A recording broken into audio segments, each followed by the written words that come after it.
100 years had passed since a Valorian survey ship first catalogued the soft creatures of a small blue world. In that century, everything the galaxy believed about the nature of power had been proven wrong.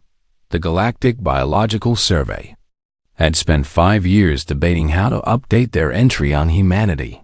Every proposed classification seemed inadequate. They were not simply apex predators. Though they had proven they could defeat any species in combat, they were not simply adaptive.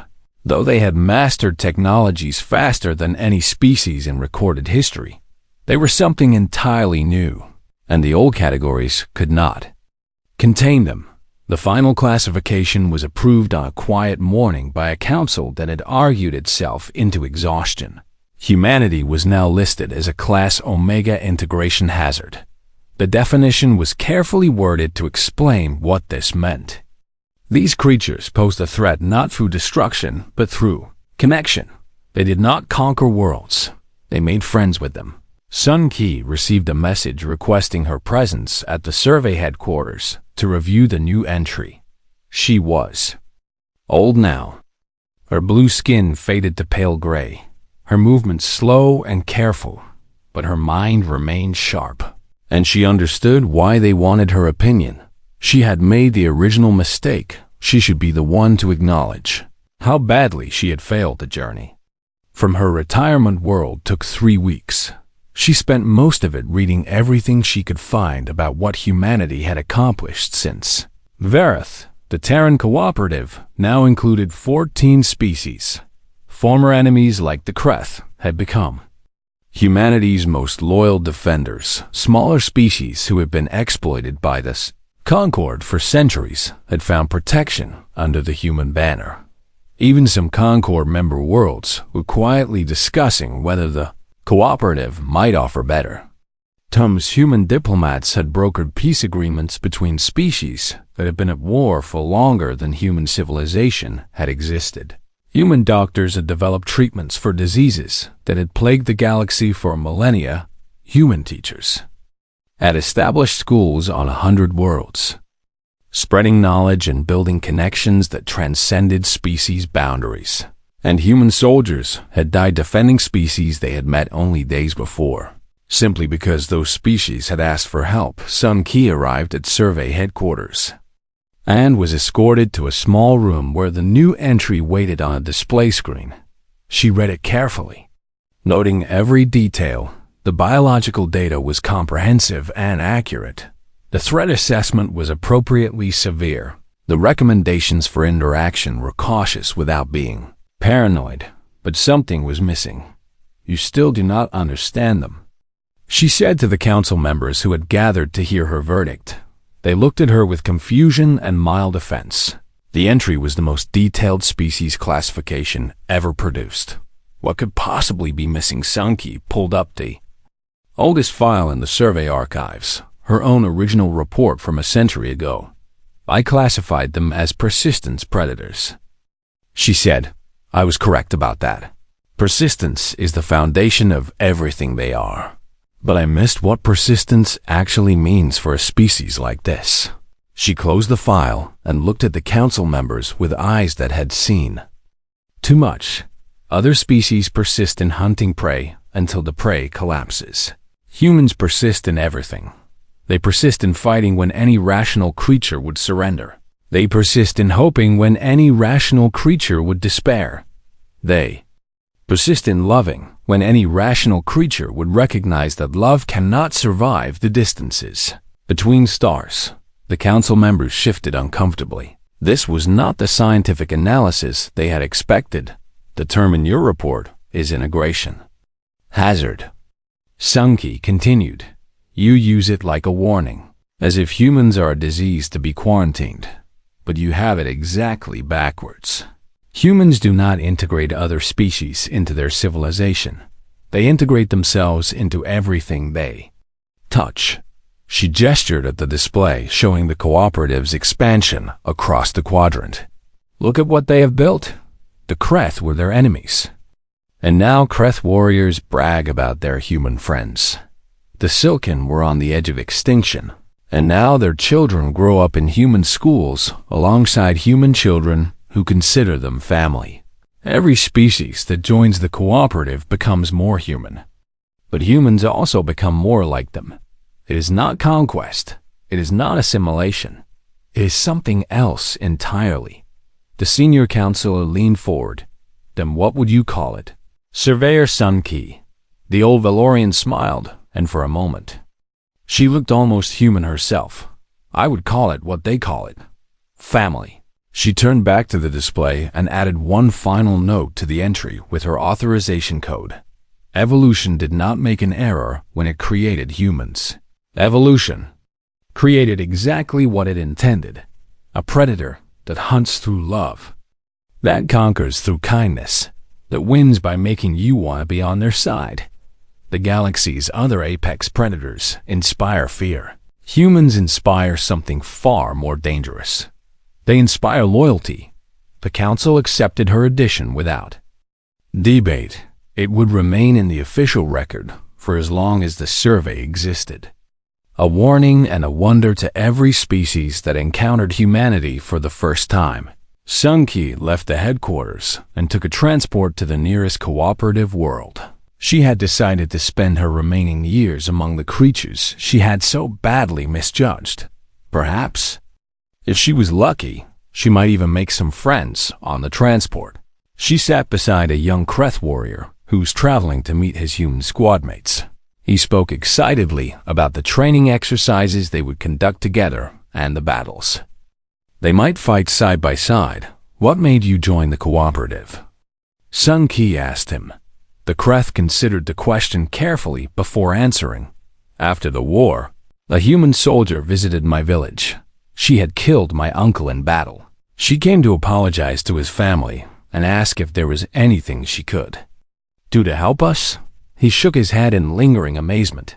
My people have been warriors for 10,000 years. No enemy has ever apologized to us before. I joined because I wanted to understand creatures capable of such impossible things. Sun Ki nodded and looked out the viewport at the stars, somewhere out there. Humans were building and fighting and teaching and healing. They were making friends with species that had never known friendship. They were showing the galaxy that there were other ways to be strong, evolution's deadliest error. The reports called them, but Sun Ki knew the truth now. Evolution had not made an error. Evolution had made a masterpiece, and the galaxy would never be the same. The declaration of war came wrapped in the language of honor and vengeance.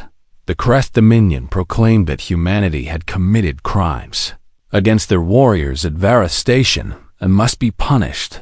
Their fleets would cleanse human colonies from the stars and remind the galaxy that soft creatures should know their place. The Concord officially remained neutral. Though their intelligence services predicted a quick Kreth victory, human military forces were small and poorly equipped by galactic standards. Their ships were sturdy but slow. Their weapons were effective but unsophisticated. Most importantly, they had never fought a war in space against a proper military power. The Kreth had been conquering worlds since before humans discovered fire. The first engagement took place in the Kepler system, where a human colony of 50,000 people lived on a world they called New Sol. The Kreth sent a fleet of 40 warships, expecting to overwhelm the small human defense force and begin ground operations within hours. What they found instead was a fleet of 12 human vessels that refused to behave according to any tactical doctrine the Kreth had ever encountered. Human ships did not retreat when damaged. They pressed forward, taking hits that would have forced any other species to withdraw. Their crews fought through injuries and system failures that should have rendered their vessels inoperable. When one ship lost its main weapons, it accelerated directly into a Kreth cruiser and detonated its reactor. The Kreth won the Battle of New Sol, but they lost 11 ships doing it. More importantly, they lost time by the time they began landing troops. Human civilians had already evacuated to underground shelters. The ground war that followed lasted 3 months and cost the Kreth 8,000 warriors. Human resistance fighters used every advantage their biology provided. They operated in conditions too hot or too cold for Kreth comfort. They moved at night when Kreth vision was weakest. They set traps and ambushes and then disappeared into tunnel networks that their enemies could not navigate, and they never, ever stopped fighting. Even when the Kreth controlled every city and every major facility, humans continued to resist old women with homemade explosives, children who reported Kreth movements to resistance cells, workers who sabotaged equipment, and then returned to their jobs as if nothing had happened. The Kreth had conquered dozens of species throughout their history. None of them had fought like this. Meanwhile, humanity was mobilizing on a scale the galaxy had never seen. Factories on Earth and a dozen colony worlds shifted to war production. Scientists worked around the clock to improve weapons and shields and engines. Volunteers lined up by the millions, and training camps could not process them fast enough. The human response was not elegant or efficient. It was overwhelming. Within 6 months, human fleets had pushed the Kreth out of the Kepler system within a year. They had reclaimed every colony the Kreth had taken within 2 years. They were striking at Kreth military installations deep inside Dominion space. The Kreth High Command could not understand what was happening. Their species had evolved on a high-gravity world that produced natural warriors. Their military tradition stretched back 10,000 years. They should have crushed the soft humans with ease. Instead, they were losing. The turning point came at the Battle of Varath's Revenge. A human fleet of 200 ships engaged a Kreth armada of 300 in the largest space battle in the century. The fight lasted 4 days. Human ships that lost weapons. Systems rammed enemy vessels. Human crews ejected into space and boarded Kreth ships through hull breaches. Human commanders made decisions that seemed suicidal by any rational analysis and somehow turned those decisions into victories when the battle ended. The Kreth had lost 180 ships. The humans had lost 90. More significantly, 7 Kreth vessels had surrendered, something that had never happened in recorded Kreth history.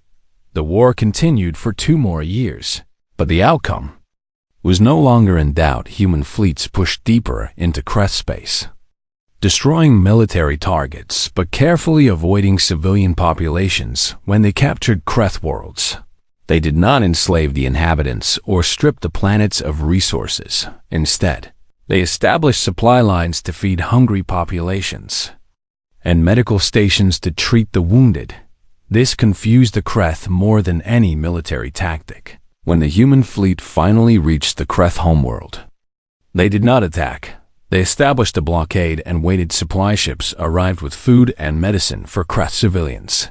Communication channels broadcast offers of peace in the Kreth language.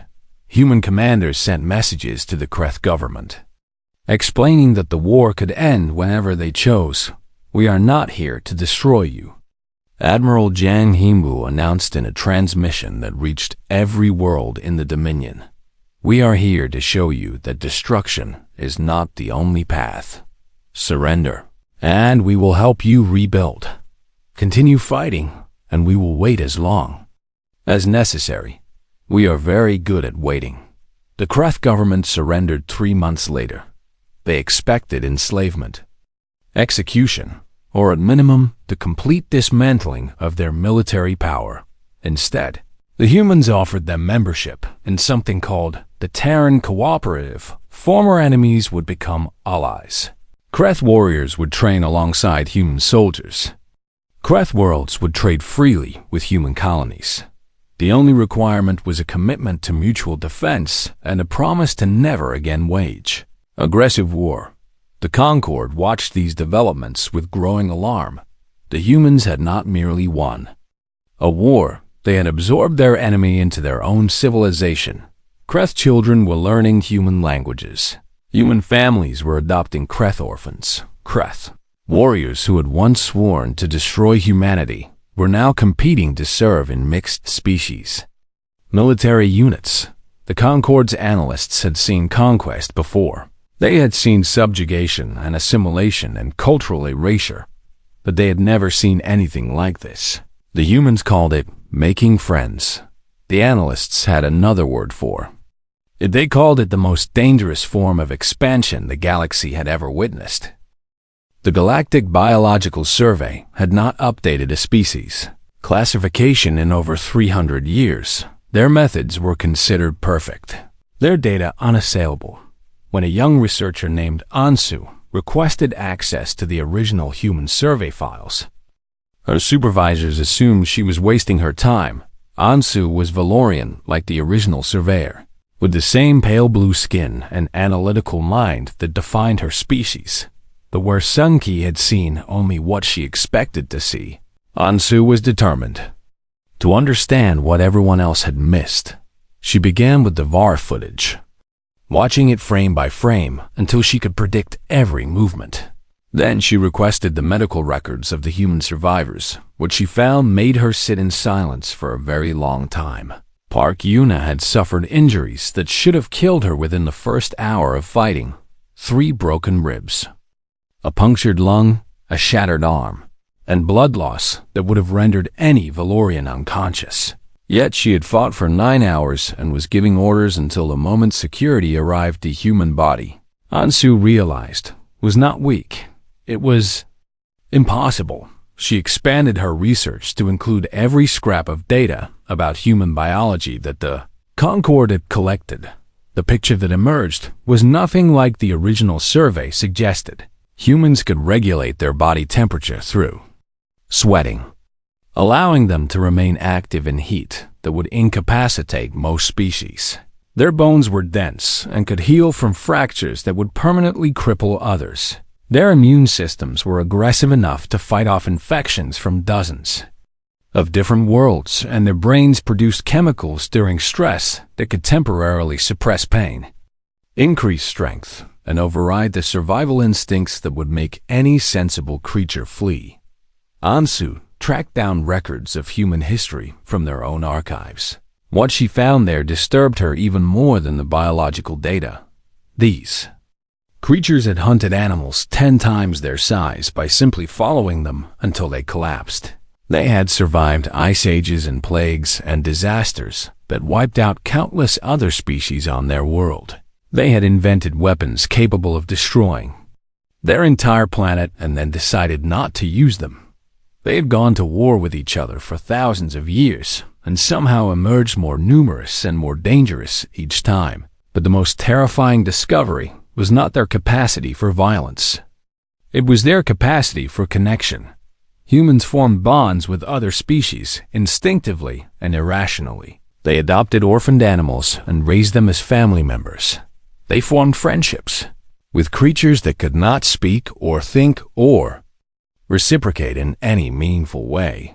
They were capable of dying for complete strangers.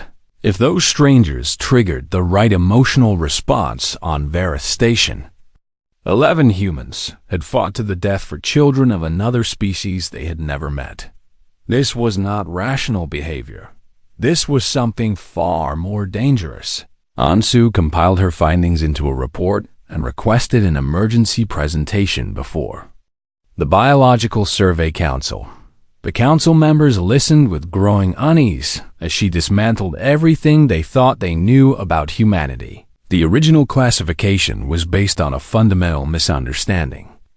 Ansu explained, "We categorized humans as persistence predators because that was their primary hunting strategy. But persistence was never their only advantage. It was simply the foundation upon which they built everything else," she displayed. Images of human tools and weapons from throughout their history. Stone axes and spears gave way to bows and swords. Swords gave way to guns and cannons. Guns gave way to missiles and nuclear weapons. And now, after only a few decades of Concord contact, humans were already improving upon technology that had taken other species millennia to develop. They do not have natural armor. Ansu continued, so they invented armor. They do not have venom, so they learned to extract it from other creatures. They do not have claws, so they built blades. Every weakness in their biology became a problem to solve rather than a limitation to accept. The council members shifted uncomfortably in their seats. "What is your proposed reclassification?" The senior counselor asked. Ansu hesitated before answering. "Apex predator with persistence as primary hunting mechanism and unlimited adaptive capability. Threat assessment should be upgraded from minimal to extreme." The council erupted. In objections, humans were soft-bodied laborers who took jobs other species refused. They had no unified government and spent half their energy fighting among themselves. Their ships were slow, and their weapons were primitive compared to Concord.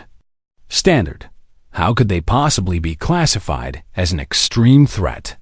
Ansu had anticipated this response. She displayed a series of projections based on human population growth, technological advancement, and territorial expansion. The numbers were staggering in the century since first contact. Human population in Concord space had increased by 800%. Their ships had improved from barely functional transports to vessels that could match Concord military craft in endurance, if not speed. They had established trade relationships with 17 different species and had begun building stations of their own design. At current trajectory, Ansu said quietly, "Humans will be the dominant species in this quadrant within 300 years, and that assumes they do not form alliances that accelerate their expansion." The council was silent for a long moment. Finally, the senior counselor spoke. "Your evidence is compelling, Researcher Ansu, but we cannot upgrade a species classification without consensus from the High Council. Such a change would have political implications far beyond our authority." Ansu had expected this as well. "Then I request permission to continue my research and present my findings to the High Council directly." Permission was granted. Though several council members clearly hoped she would fail, what none of them realized was that Ansu had already sent copies of her preliminary findings to colleagues throughout the Concord.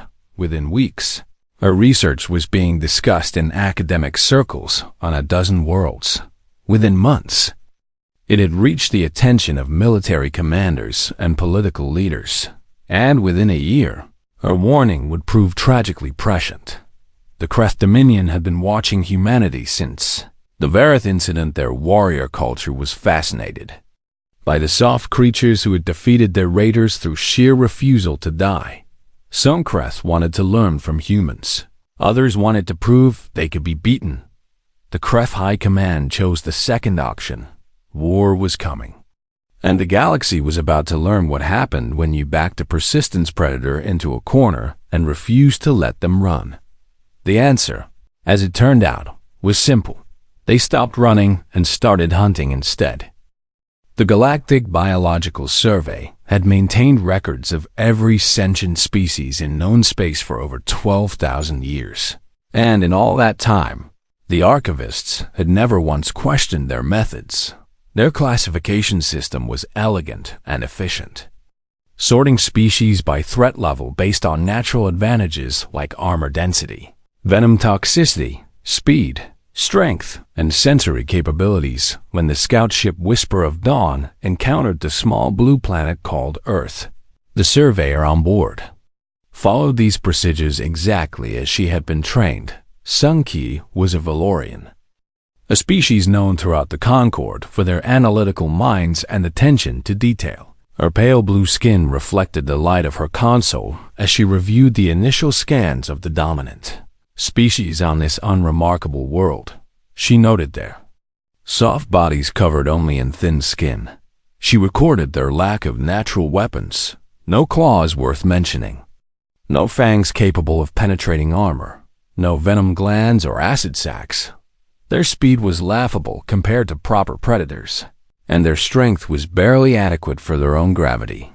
Persistence predator, she murmured into her recorder, making the classification with practiced certainty. She had seen this evolutionary strategy before on a handful of worlds. These creatures did not chase down their prey through superior speed. Instead, they simply followed and followed until their Target collapsed from exhaustion. It was considered one of the most primitive hunting methods in the galaxy. A desperate adaptation for species with no other advantages, Sung Ki added Earth to her report with a recommendation for potential resource extraction. The planet had valuable minerals and abundant water. The native species would pose minimal resistance to any harvesting operation. She filed the report and moved on to the next system, never giving the soft-bodied persistence predators another thought. The report traveled through bureaucratic channels for nearly 40 years before it reached the desk of Trade Minister Yan Ri of the Concord Trade Authority. He reviewed the entry on humanity and saw an opportunity. A primitive species on a resource-rich world would be eager for advanced technology. They would trade generously for scraps from the Concord's table. He dispatched a delegation to open formal negotiations. Ambassador Chel Rin led the team of 5 diplomats to Earth's orbit. They expected to find a species still struggling with basic atmospheric flight, perhaps just beginning to understand nuclear energy. What they found instead made no sense according to the original survey data. The humans had not only split the atom, but had weaponized it. They had built vessels capable of reaching their own moon. They had constructed a global communication network and were already arguing amongst themselves about who should represent their species in negotiations. Chel Rin watched the endless debates playing out across human broadcast signals. Different nations claimed the right to speak for all humanity. Religious leaders warned that the aliens might be demons or angels. Scientists demanded caution, while military leaders demanded weapons. The noise was overwhelming. They cannot even agree on a single voice, observed the ambassador's aide with clear contempt. Chel Rin agreed that the humans seemed hopelessly fractured. She proceeded with negotiations by selecting the largest and most powerful human nations as her counterparts. The talks lasted 3 years and produced a basic trade agreement. The humans received access to Concord star maps and translation technology. The Concord received mining rights to several asteroid belts and permission to establish a small trading post on humanities. Moon Chel Rin filed her own report, describing humans as contentious but manageable, and suitably impressed by Concord advancement. She recommended continued limited engagement to exploit the system's resources without the complications of full integration. The Concord High Council reviewed both reports and found nothing alarming. Humans were soft, slow, and fractured by internal conflicts. Their persistence predator heritage made them stubborn but hardly dangerous. The classification of minimal threat assessment was confirmed and archived over the following decades. Humans began appearing on trading stations throughout the edge of Concord space. They took jobs that other species avoided: maintenance work in hazardous conditions, long-haul transport routes, mining operations in unstable asteroid fields. Employers discovered that humans could work longer hours than almost any other species. They could tolerate temperature extremes and toxic atmospheres that would incapacitate others. They healed from injuries that would permanently disable most sentient beings.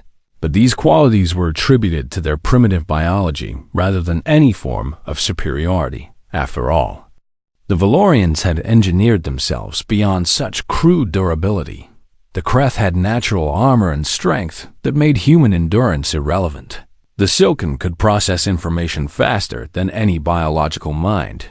Humans were useful in the way that simple tools were useful, adequate for basic tasks, but nothing more. Station commanders learned to keep humans in separate quarters because they formed disruptive social bonds with other species. Human workers would befriend Kreth laborers, or adopt orphaned Silken young, or organize communal meals with anyone willing to share food. This behavior was noted as a quirk of their pack-bonding instincts, a remnant of their primitive social evolution. No one considered it significant. Meanwhile, on Earth, humanity was changing faster than the Concord's outdated reports could track. Human governments had unified enough to establish a joint space authority. Human scientists were reverse engineering Concorde technology and improving upon it. Human military strategists were studying every piece of information they could gather about potential threats in the galaxy. The humans had read the original survey report. They knew exactly how the Concorde saw them as soft, slow, primitive creatures barely worth noticing. They did not protest this assessment or demand respect. They simply smiled and continued working and watching and learning. Sunki was still alive when the first rumors reached Valoria. Something had happened at a remote trading station called Vareth. A Kreth raiding party had attacked. And somehow, impossibly, a group of human maintenance workers had stopped them. The reports were confused and contradictory. Surely the numbers were wrong. 11 humans could not have held off dozens of Kreth warriors. Kreth were apex predators from a high-gravity world, armed and armored and bred for combat. Humans were persistence predators with soft skin and dull teeth. Sunki dismissed the rumors as exaggeration. She had classified humanity herself, and she knew exactly what they were capable of. She was about to learn how terribly wrong she had been. Vareth Station hung in the darkness between stars, a waypoint for traders and travelers moving through the outer reaches of Concorde space. The station housed 12,000 permanent residents, and perhaps twice that many transients at any given time. It was not an important place by galactic standards, but it served its purpose well enough. Among the station's workers were approximately 200 humans, most of them employed in maintenance and repair. They lived in a section of the lower decks that other species rarely visited. The work was hard and the conditions were poor. But the humans never complained. They had learned that complaining only confirmed what the Concorde already believed about them. On the day that changed everything, a maintenance crew of 11 humans was repairing a ventilation system in Corridor 7 of the residential sector. Their supervisor was a woman named Park Yuna, a former engineer from a place called Bizin on the human homeworld. She had worked on Vareth for 6 years and knew every pipe and wire in her section. The alarm came without warning, a harsh sound that cut through the station like a scream. Yuna checked her communicator and felt her stomach drop. Kreth raiders had breached the outer hull in 3 locations. They were already inside the station. The Kreth were not pirates in the traditional sense. They were warriors from a species that valued combat above all else, and their young males often proved themselves through raids on vulnerable targets. Vareth Station was exactly the kind of soft target they preferred, poorly defended and full of civilians who would flee rather than fight.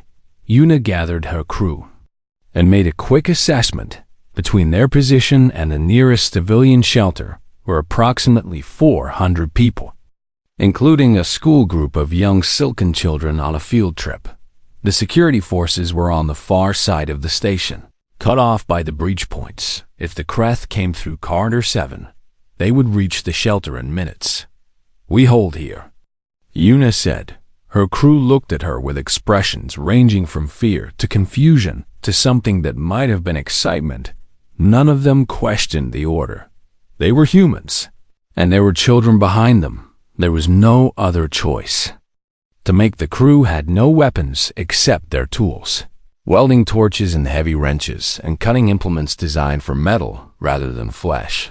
They had no armor except their maintenance suits, which were built to resist heat and pressure, but would do little against Kreth claws. They had no training except what they had learned in their lives before coming to the stars. But they had something the Kreth did not expect. They had the absolute certainty that they would not move from this corridor while they still drew breath. The first wave of Kreth warriors came through the corridor junction like a tide of armor and fury. They stood nearly 3 meters tall, covered in natural plates that could stop most projectile weapons.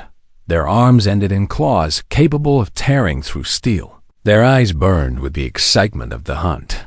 They saw 11 soft creatures in work clothes holding tools, and they laughed. The laugh died when Yuna put her welding torch through the eye slit of the lead warrior. What followed was not a battle in any traditional sense. The humans could not match the Kreth in strength or reach or natural weaponry. They should have been slaughtered in seconds instead.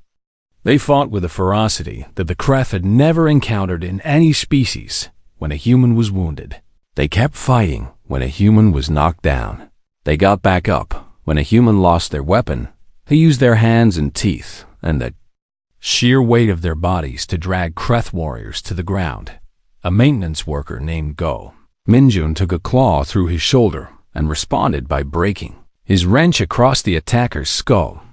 A young woman named Beak Sora was thrown against the wall hard enough to crack the plating and somehow stood up again with blood running down her face and murder in her eyes. The Kreth fell back to regroup. And that was their mistake. Humans do not let prey escape. The crew followed them into the junction, fighting in the flickering emergency lights with the desperate energy of cornered animals. But they were not cornered. They were hunting. The battle lasted 9 hours. 9 hours of close combat in tight corridors against enemies that should have been unstoppable. The humans rotated positions when they could, dragging their wounded behind barricades and returning to the fight minutes later. They shouted to each other in their own language, coordinating without formal training through instincts older than their civilization. When Concord security forces finally broke through the Kreth lines and reached Corridor 7, they found a scene that would haunt their dreams for years. 46 Kreth warriors lay dead or dying in the corridor. The walls were painted with blood from 2 species. Emergency lights strobed over a landscape of broken bodies and shattered equipment, and in the middle of it all stood 3 humans. Park Yuna was still on her feet, though she leaned heavily against a wall. Her left arm hung useless at her side, and deep gouges crossed her torso where Kreth claws had found their mark.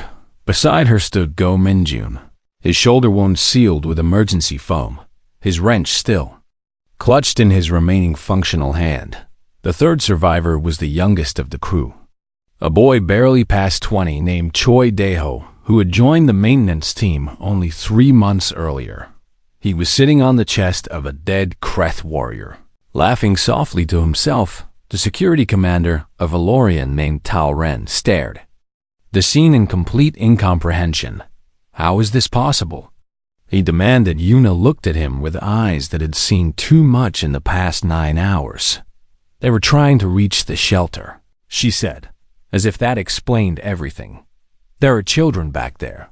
Talren did not understand. The Kreth were superior in every measurable way. The humans should have run or surrendered or died in the first minute of contact. Why did you not retreat? He asked. Yuna blinked at him. She genuinely did not seem to comprehend what he was asking. Retreat to where? She said. The children were behind us. In her voice was no pride or defiance. There was only confusion that anyone would expect a different answer. The report on the Vareth incident spread through Concord channels like fire through dry grass. Military analysts studied the footage and could not explain what they saw. Biologists reviewed human physiology and found nothing that should have allowed such endurance. Psychologists interviewed the survivors and emerged more confused than when they started. The humans had not fought like soldiers or predators or even cornered animals. They had fought like something the galaxy had never seen before, creatures who had decided that dying was acceptable but failing was not. And in the aftermath, as the wounded humans were carried to medical bays and the dead were prepared for transport home, something else happened that the Concord found equally disturbing. The surviving Kreth raiders, those who had been captured rather than killed, asked to speak with the humans who had defeated them. They did not want revenge. They wanted to understand, how could soft creatures fight like that? What drove them to such impossible fury? And most importantly, could the Kreth learn to do the same? The galaxy was about to discover that the most dangerous thing about humans was not their ability to fight. It was their ability to make others want to fight alongside them.